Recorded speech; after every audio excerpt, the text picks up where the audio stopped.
do you have in your payroll? 3 million, tower 2 million. That's what would have happened to Kenya. You are told how many chiefs do you have across the country?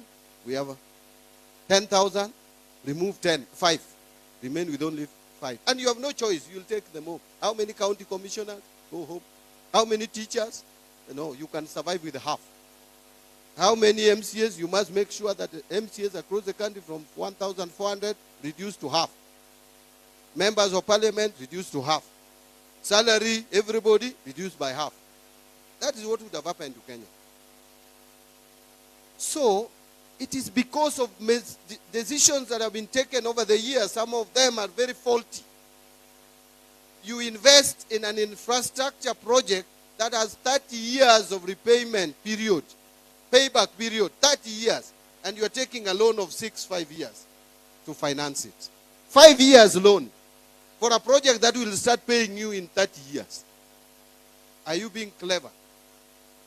Are you being wise?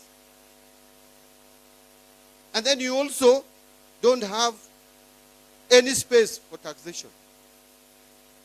Yet, economy must grow.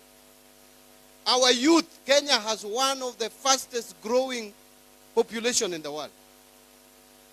And we are educating our youth, and they are very intelligent and sharp. And they are coming out of school, out of colleges with no jobs. Our economy growing at 4%, 5% cannot create enough jobs.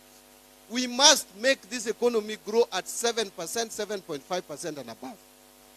That you can only do, you cannot do that by being complacent and comfortable with the way things are.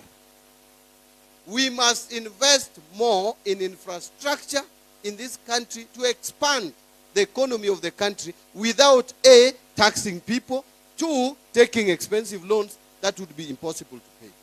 So where do you run? You have assets here. You have Safaricom making profit, yes. But out of it, you can raise 240 billion shillings at one go by selling only 15% of it. You have 35%. You can still retain 20%. And by the way, it is not just this government which is selling or offloading shares. It's actually not even sale. It's offloading shares.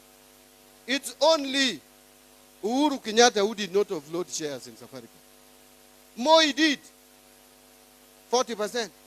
Kibaki did 25%. We are only doing 15%.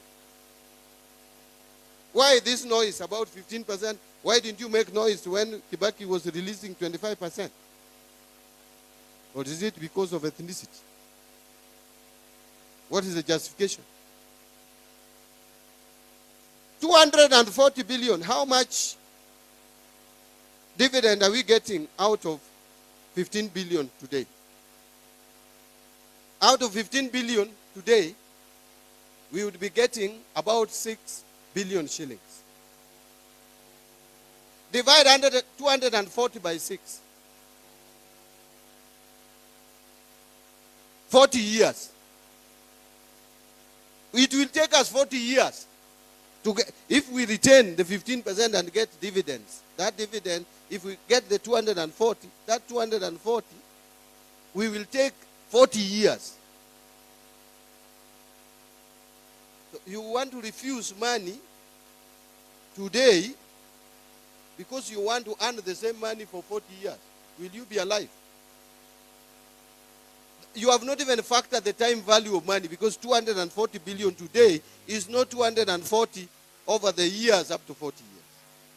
So long as where you put that money makes sense.